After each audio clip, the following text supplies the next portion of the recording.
something that was happening in the industry was just, there's been this explosion in online education, which is fantastic. I mean, don't get me wrong. I love all the education, but there is a point where you hit information overload and you end up in analysis paralysis, right? And this is true in your business. This is also true in your health. So sometimes there's a lot of parallels here between what your clients are going through, your clients as a health coach, and what you might be going through in terms of being a business owner, right?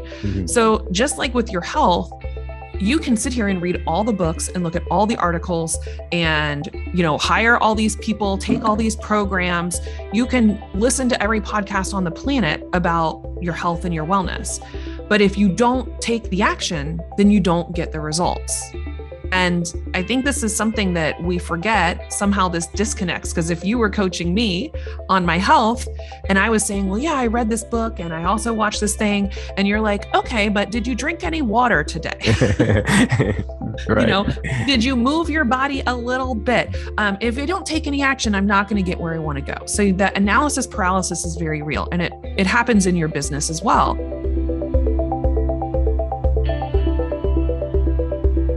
Welcome to another episode of the Health Coach Academy podcast. I'm your host, Omar Cumberbatch of OmarCumberbatch.com. Appreciate you joining me today. And we have a fantastic guest today. Her name is Racheal Cook, and she was phenomenal. She's so good that I'm going to have her back in a couple of months. We had so many different things that we wanted to talk about, but didn't have enough time to get into the nitty-gritty of everything. But in the little time that she was with us for this episode, she knocked it out the park. She is the CEO of the CEO Collective, and that's just a little part of her story. She's such a great business mind, and really just shows like no matter how much time you have to work on your business, you can definitely grow an amazing practice. So we had a lot in common. I loved what her message was, and I really appreciate her time spending with the tribe, and I know you're going to love her. So we're going to jump right into it, but I just want to have a couple of announcements, being that we're basically entering the fourth quarter of the year. So 2022 is about to wrap up, and I want to have all the health coaches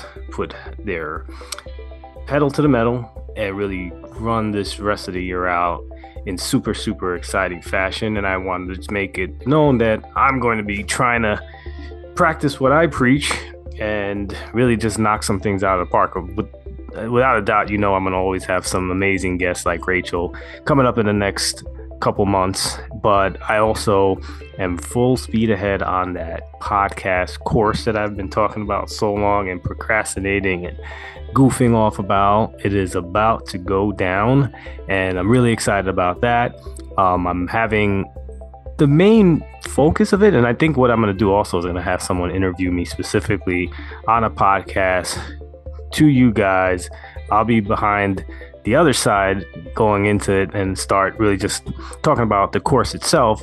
But at the end of the day, we're going to have a lot of different angles to this, because personally, I've had purchased podcast courses that are a little too technical, honestly. I think that when you're starting a podcast, especially for health coaches, there's a lot more important things than what type of mic you have, how you're recording and then chopping it up and editing it. It's just, that's not really important for health coaches, especially in the beginning. So I really tailored this course for health coaches on like how to pick a name, pick an audience, the format, like the basics.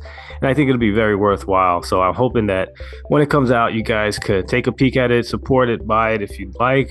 Also, if anyone would be interested in it, of course, push it that direction. It's going to be real interactive. And one of the things I did want to kind of mention, and Racheal Cook, who today's guest is, kind of made me feel compelled to mention, it's about implementation.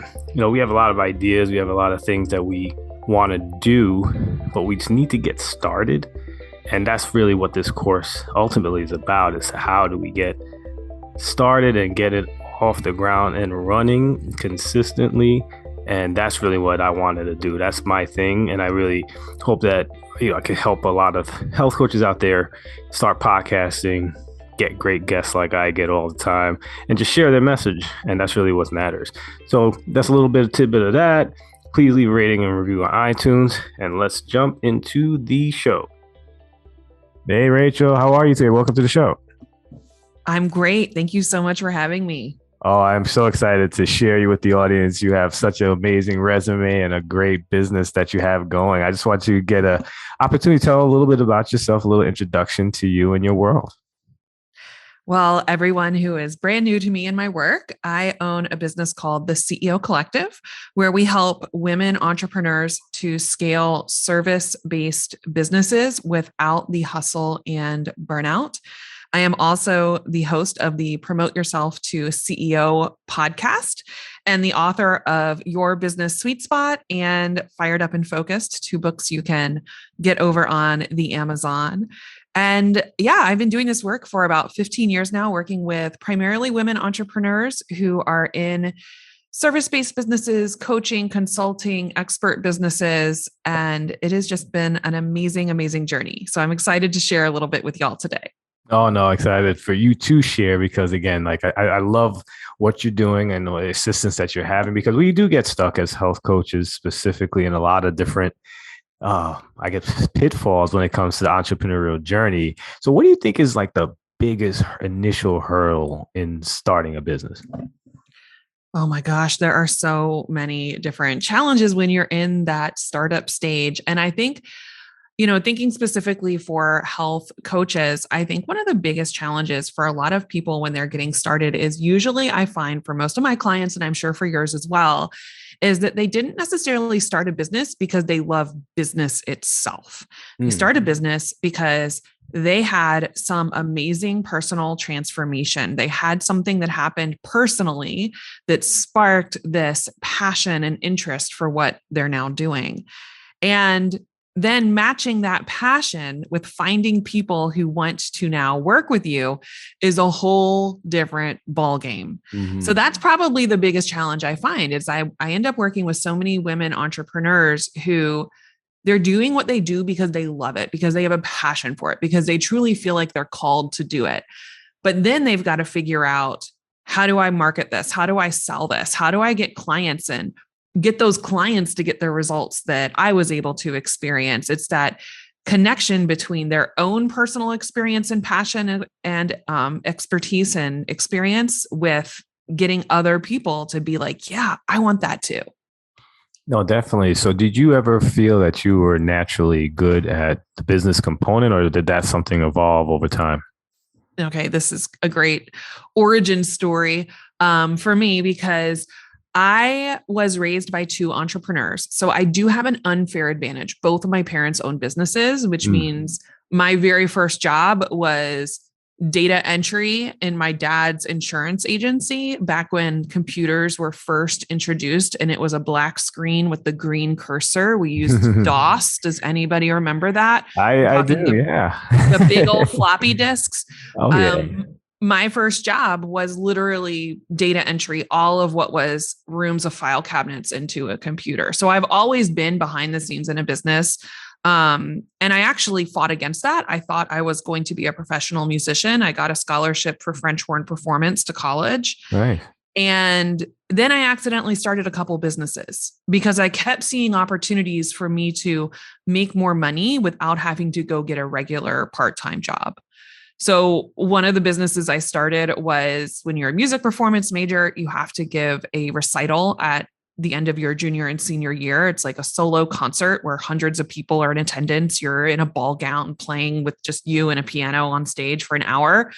And all my friends were doing this, and they wanted to have like a reception afterwards for their friends and family who'd all come in from out of town. And because I come from a massive family, I was like, well, this is easy. This is like Christmas Eve party. Like I can make a reception. So I started a little catering side hustle. The next thing I knew, I was like, you know what? I don't want to be a professional French horn player. That's not the path for me. And I started another side business where I was suddenly tutoring for the athletic department. Any athletes who are on scholarship, especially at university, they have to maintain their GPA to maintain their scholarship, right? So they provide tutors for them. Well, I asked, well, is there a cap to how many people I can tutor at a time? Because by then I'd switched to business and I'm really good at finance and accounting and economics. And most of the athletes were business majors. So suddenly I had like study groups of 15, 20 guys from the swim team, the tennis team, the soccer team, what have you. And I was getting paid $15 an hour per student with groups of 15 or 20 students. So I'm making a couple $100s an hour tutoring econ to make sure everybody can keep their scholarships. So for me, the business side of things was always easy because I'm a natural problem solver. I'm always looking for, well, how can I figure out a way to make a living using the things that I'm really good at? So for me, the business side was easy. And that's probably why it took me so long to go off on my own, because I assumed other people could just figure it out the way I kind of naturally did. And it took me a while to realize, and this is a good takeaway for anyone, the things that are easiest to you are actually your unfair advantage. Those are the things you should go monetize, because if it comes easily to you and you don't even think about it, it's just something that is natural, chances are it does not come easy to other people, and they will pay for you to come in and provide that solution. Mm-hmm. So I guess the natural follow-up to that is because, again, you were so good at that part of like the entrepreneurial journey. Was there a specific thing? Because again, like you're mentioning in the back of my mind, I'm just curious, where did the marketing come into play, and did that phase of your business, was that something you needed to work on? Because it looks like you have everything else under control.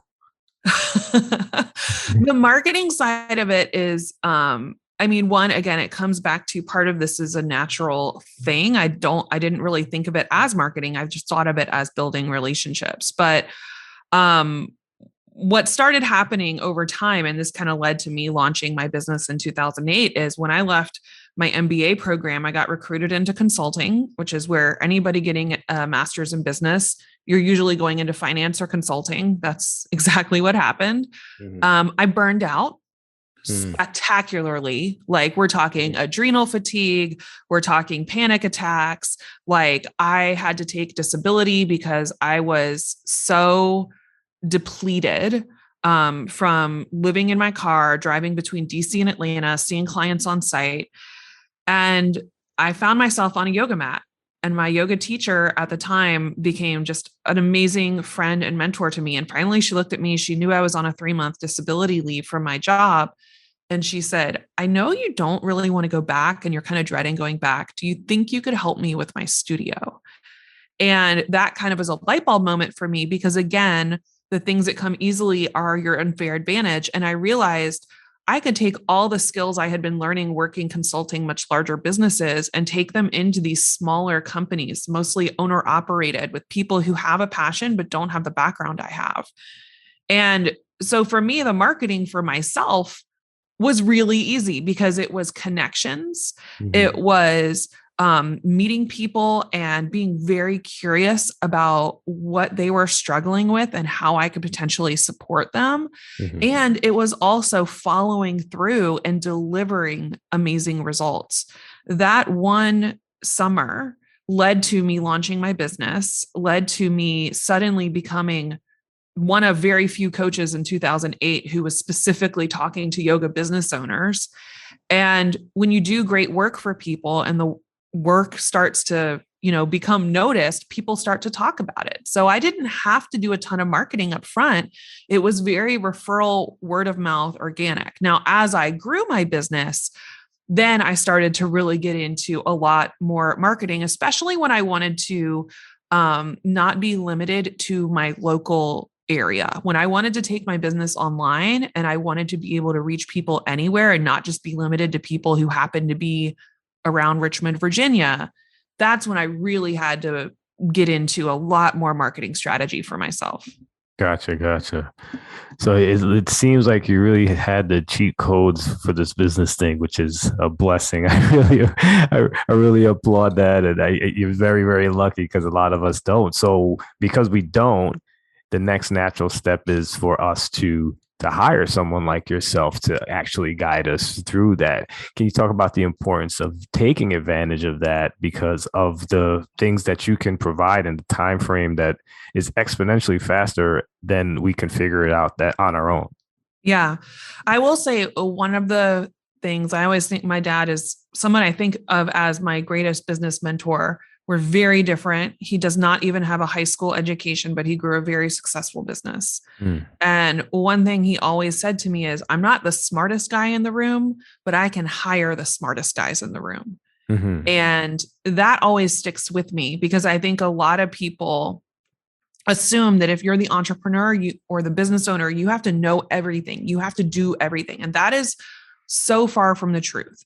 You don't need to be the expert in every single area, but you do need to know who to go to, who can find those answers and put those solutions in place for you.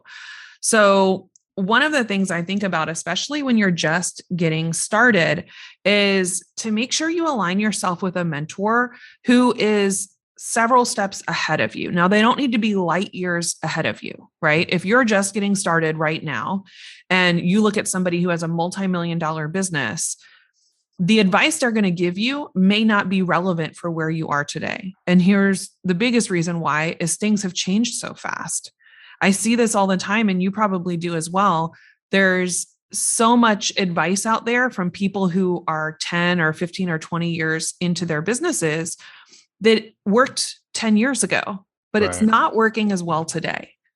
Yeah, So very when you're true. first getting started, it does help to connect with people who aren't light years ahead of you, but are just a few steps ahead of you, because they're going to be the ones that do give you the current cheat codes, right? They're going to be the ones to say, hey, this worked really well 10 years ago, but what I found in the last couple of years is this is the key. So I think that's one huge thing to think of. Like, get with somebody, a mentor, a coach who isn't super far ahead of you, who can help you get those first few clients in the door, who can help you understand how things work really well right now. I think the next thing I would be thinking of as far as getting started is make sure you're starting to look for people who are aligned with what matters to you. I think this is something we don't talk about enough, but who you get advice from matters. You have to consider the source. You have to consider, are their values aligned with mine? Are they actually trying to build a similar business to mine, or am I trying to build a similar business to them? I see a lot of, this is one reason why I exclusively work with women. When I started, I was getting so frustrated that all the people who were ahead of me seemed to be men. And the advice they were giving was great for other men. But for me, I had newborn twins at home and my husband was working, and none of the advice fit into my lifestyle or the type of business I wanted to run. It was all like requiring me to work 60 hours a week. It was not aligned.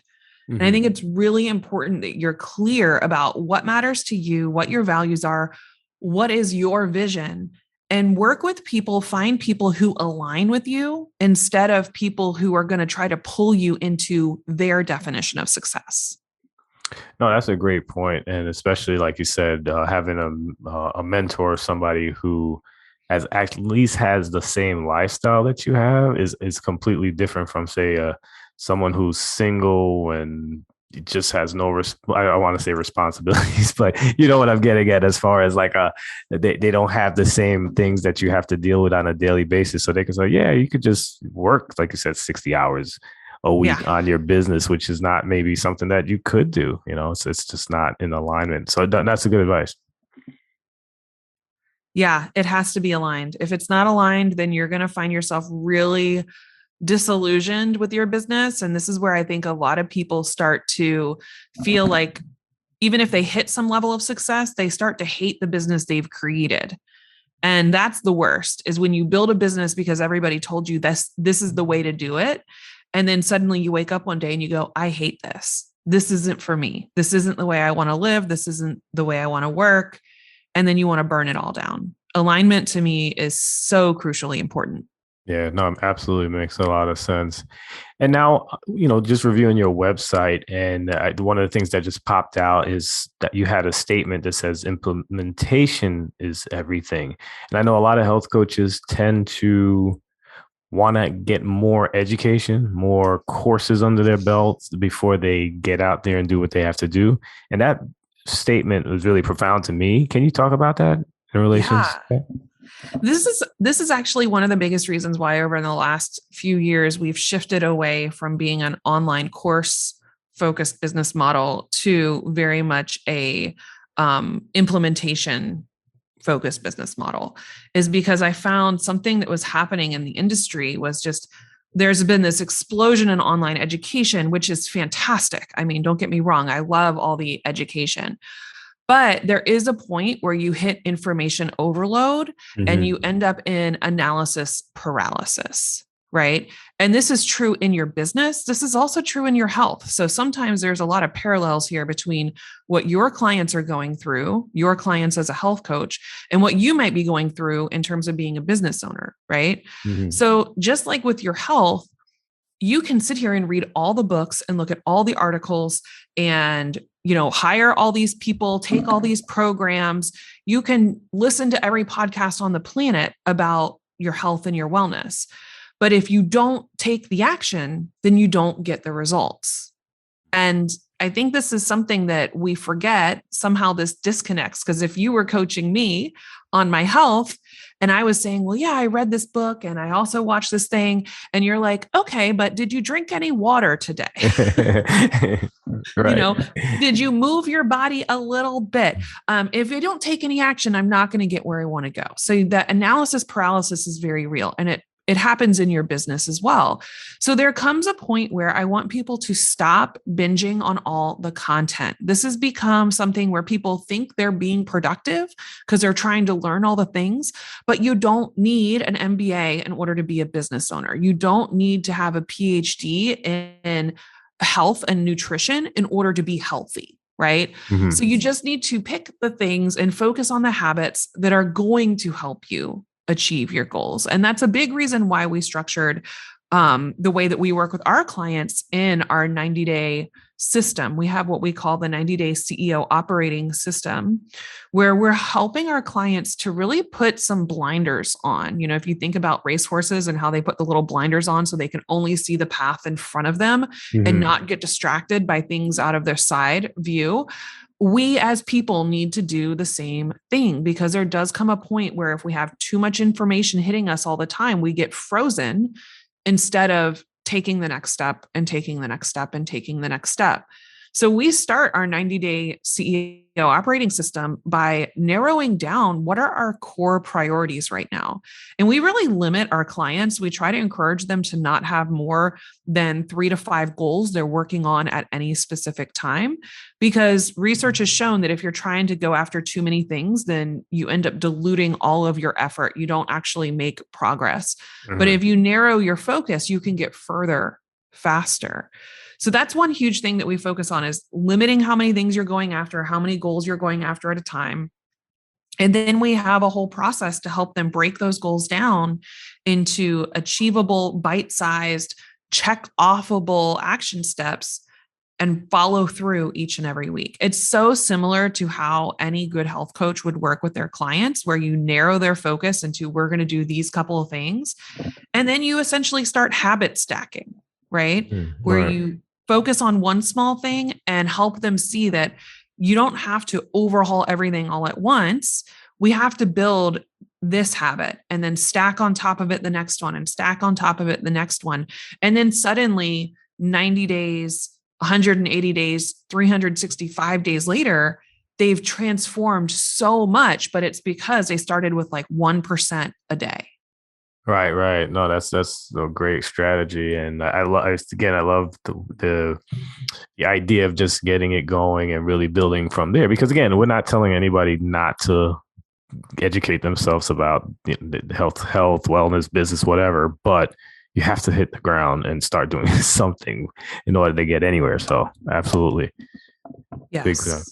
It's huge. Yeah. So, I want to try to figure out, because again, I know this is a big part of your journey with the idea of balance. And I know that, especially starting out, it just seems like there's no such thing as balance, and burnout is very, very real and prevalent. Can you talk about how, your journey really Yeah. made you aware that there is a happy medium somewhere out there and it's not as difficult to obtain as one would imagine, especially, where we're looking from it in the beginning, it seems overwhelming and daunting. Yeah. Well, I think there's a misconception about balance. I think people feel like, well, if I have a balance, work life balance, whatever, that it means suddenly I've struck this happy medium where everything is working and I'm not having to put any effort into that. I don't think that's what balance means. Balance is a verb. If you were to stand on one foot, chances are for a minute you'd be okay, or maybe not even a minute. I mean, I don't know how long can you stand on one foot, but if you are trying to stand on one foot for a long period of time, you realize you have to engage a lot of your body into balance. It takes a lot of effort, it takes a lot of concentration. It takes in the moment adaptations and adjustments as you're trying to keep your body in this zone. It takes so much concentration, right? Right. So if you hear people talk about balance, you have to remember balance is a verb and it means being intentional and being present and focused. You can't have balance by not paying attention to it. You have to actively engage with the action of balancing. So for me, as a mom who started my business and then ended up having twins like within the first year, not great timing. I don't recommend that to anybody. It was not planned. It just kind of happened that way. I didn't have much of a choice, to be honest. Like I didn't have the option of working 40 plus hours a week because I didn't have the time. I didn't have the childcare. I didn't have the support. So I had to figure out, how do I build this business around the time I do have? And for me, this came from a couple of things. One, it's the time I could get. So either between making my husband come home as soon as he could after work or hiring a babysitter. So time was a component of it, but it was also my energy. I realized that I couldn't just put all of my time into work. If I was splitting up my week, 168 hours a week, and I only had, let's say, 20 or 25 hours of childcare support, if I didn't carve out additional time for myself, I wasn't going to have the energy to show up and stay focused for the work I was doing. So I had to consider time and energy into this whole equation. And for me, that comes out to about 20 hours a week that I can work. And I need at least an hour or 2 hours a day for me to take care of my energy and take care of myself. Now, for everyone, this is going to be different, right? Like I'm 40 years old and I have 3 kids and I run this business and I have chronic health conditions. So somebody might be going, you only work 20 hours a week. What in the world? What do you even do the rest of the time? I'm like, well, it takes me a lot of energy, a lot of time to maintain my energy. Just because of some of the challenges I have. I know some people who they have the energy that they can go 40 hours a week, no problem.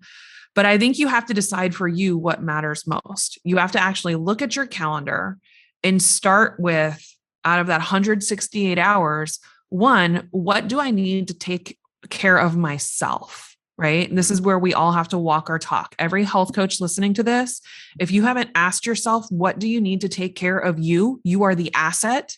You are the biggest asset in your business. If you're not able to show up 100% fully present with the best energy that you can, then you're not going to help the people you're here to help. Right. So we have to start on our calendar by looking at, what do I need to maintain my energy, to fill my cup first, so that instead of pouring from an empty cup, everybody is receiving the overflow from my overflowing cup, because I've made the time to do my meal prep. I'm making sure I'm getting great sleep.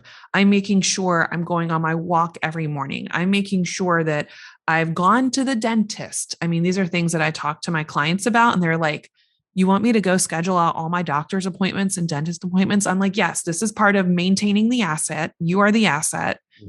You have to prioritize these things and take it just as seriously as anything else on your calendar. So when we talk about balancing, it's not a passive thing. It's not like you set up some model calendar, ideal week, and then boom, it's done. It is an action where you're constantly maintaining your energy, filling your cup so that everyone who needs you is receiving the overflow instead of the fumes. Mhm. No, it makes a lot of sense. I love the way that you've broken it down because I think that escapes a lot of people because again, everyone thinks the entrepreneurial journey is like 60-hour weeks and no balance and you just burn the hell out, Yeah. very, very, very fast.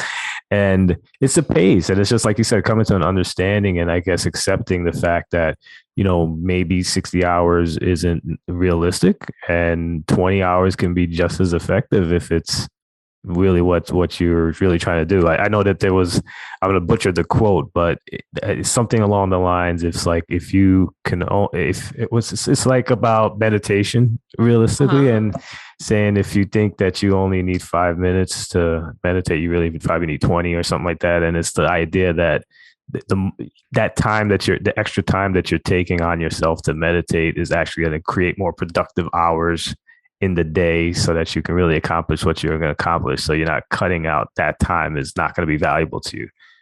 Yeah. And these are the things that I find entrepreneurs let go the first. When they're stressed or overwhelmed, they tend to let all of those habits go. And then they find Yeah. themselves out of balance, right? Because they haven't been filling the cup. They have been letting it drain down completely because they think, well, I don't have time to do my workout today. I don't have time to do my meal prep today. I don't have time for whatever they need for their own energy management. Mm-hmm. And then a couple weeks later, they're exhausted, burned Mm-hmm. out, probably cranky. Yeah. and and they're like, oh, what happened? I was just trying to be productive. Well, productivity isn't about just checking things off the list. If productivity to you is just checking things off the list, then you're missing the point. Productivity is about showing up 100% and putting your focus in the areas that move the needle the most. And sometimes the thing that will move the needle the most is the nap. Sometimes the thing that will move the needle the most is taking an afternoon off so that you can give yourself some mental white space. That's just as important as getting all the things on your list done. No, it's so funny you say that because one of my earliest mentors, when I would talk about overwhelm, he's like, as soon as you feel overwhelmed, take a nap. I was like, what? Like, are you out of your mind? He's like, no, just take a nap. So Absolutely. it's an interesting thing. So listen, you've been fantastic, but I do want to catch up with you on one concept that I found fantastic when I was doing some research on you as well. It's called entrepreneurial poverty. And I think that's one of the coolest, if not most relevant terms, I think, that happens to entrepreneurs, especially in the beginning. Can you talk about that a little bit and Yeah. how can we overcome that? Yes. So I started thinking about entrepreneurial poverty years ago when I was talking in front of a large group of women business owners. I was invited to speak in Washington, D.C. at the U.S. Chamber of Commerce. And as I was speaking, I was talking about how I only worked about 20, 25 hours a week, that I had retired my husband. He was a stay-at-home dad and had 3 little kids. And I was just kind of inundated by all these amazing entrepreneurs afterwards who were coming to me and they're like, what in the world are you talking about? How are you doing this? And again, it's like the things that kind of come easy to you, they're second nature to you. Other people are Mm-hmm. like, what are you talking about? And so I started digging into the research. And what I discovered was, and this is specific stats to women owned businesses, but women owned businesses make up 44% of small business in the United States, Mm-hmm. but they only make 4% of small business revenue in the United States. Really? Yeah. And it gets worse. Like it just gets worse. The numbers show that 75% of women owned businesses earn less than $50,000 a year. That's gross revenue, Mm. which means that as a side hustle, maybe that's fine. But if you're like a lot of women out there, not you specifically, Omar, but women business owners out there, like it's not enough, right? It's just not enough. Not only enough to pay yourself a decent salary, but also this means they don't have the ability to hire support. They don't have the ability to reinvest into their business. it just depletes them so much. So it's not just the financial side of entrepreneurial poverty where they're not making enough to have a sustainable lifestyle. It's also the time and the energy, because if you don't have enough revenue coming in your business, you can't hire help. You don't have the profits to hire support so that you can free up your time, which means now you're working all the hours. And if you actually crunch the numbers on how much your actual take home pay is per hour for the hours you're working, probably better off to go work at Starbucks because at least they have full benefits. Yeah. So we're working for basically nothing, burning up all the hours, getting exhausted, the energy starts to be depleted. And there's, the startup stages of business are exciting. And sometimes that enthusiasm can get you a long way before you start to hit the other side of that. Whereas you hit the wall where you're like, okay, I'm done now. I don't have any more energy because you didn't have the time and you didn't have the money to take care of yourself. So it's this trifecta that happens for a lot of women-owned businesses. And I know in the health coaching field, women make up a good majority of health coaches and nutritionists and dietitians and personal trainers. It's a very, very real problem for them. So one of the things I started thinking about as I started looking at this is, well, how can we reverse this? How can we reverse the entrepreneurial poverty in the US? And one thing I really advocate for is, one, I want everyone who is starting your own business to get super clear about your numbers for what it takes for you to live the lifestyle that you want. One way you can do that is go grab my Get Paid calculator. It's absolutely free, and it'll help you to break down what is it that you want to take home and pay yourself, your actual salary. Once you plug all those numbers in based on your real expenses, it'll help you determine the right revenue goal for your business.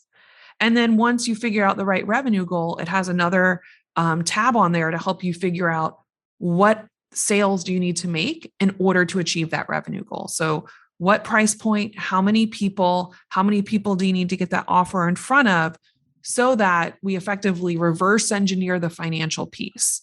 Because once we can get that financial piece in place and we know that we're aiming for the right revenue goal, suddenly we can buy back our time by hiring other people, by getting some support. And when you can buy back your time, then you can maintain your energy. And that's really what entrepreneurial poverty reversal looks like. It's being smarter and more strategic about how we're approaching our businesses instead of just kind of blindly going into it and not asking ourselves the tough questions about, are these things that I'm putting in place? Is this offer? Is this price point? Is this strategy actually going to get me where I want to go? No, that's amazing. Where can we get that? See, I think we set up a special link just for you, and it'll just be at theceocollective.com/HCA. Awesome. I think that's such a valuable tool. I can't wait to check it out myself. And I know the audience is going to love it as well. So, I mean, I know we could have done a whole entire show on the reversal engineering part of it, because it's such an important part that is often neglected by many, many people, just to and it makes it kind of feel a little comfortable and realistic about what your goals are. So they're kind of just flying by the seat of your pants into a lot of what you're putting out there. So I know it's very valuable. But I have to let you go because I promise it'll be like 30 to 40 minutes. That's usually the sweet spot. And I would love to have you back on to touch on so many of the other topics that you do have an expertise in. But in the meantime, would you be able to just let us know how to keep in touch with what you're doing and how we can take advantage of, you and your resources and your website, social media handles and such? And if that would be amazing if you could share that. Absolutely. I would definitely, if you're listening to this podcast, you're a podcast listener, pop over to my podcast, Promote Yourself to CEO. We dive deep into all things business growth strategy. So I think you would really enjoy that. Also on social media, my favorite place these days, believe it or not, is TikTok. Really? Which is surprising even to me. But I started a TikTok experiment a few months ago. It has been really, really fun. So you can find me there at Racheal Cook MBA. I'm about 3 months into my experiment and really having fun with it. Way more fun than I was on some other platforms that were starting to get a little too negative and ranty for me. So oh, yeah. I think I know what you're referring to. Yep. So yeah, if you want to come follow me over there, I've been loving sharing some business growth strategy over there as well. Excellent. All right. So listen, you've been fantastic. Really appreciate your time today and have a great rest of the day. Thank you so much. Hope you enjoyed listening to today's episode of the Health Coach Academy podcast. If you did, jump over to iTunes and leave a rating and or review. It goes a long way in helping get this message out to our fellow health coaches and people in our industry.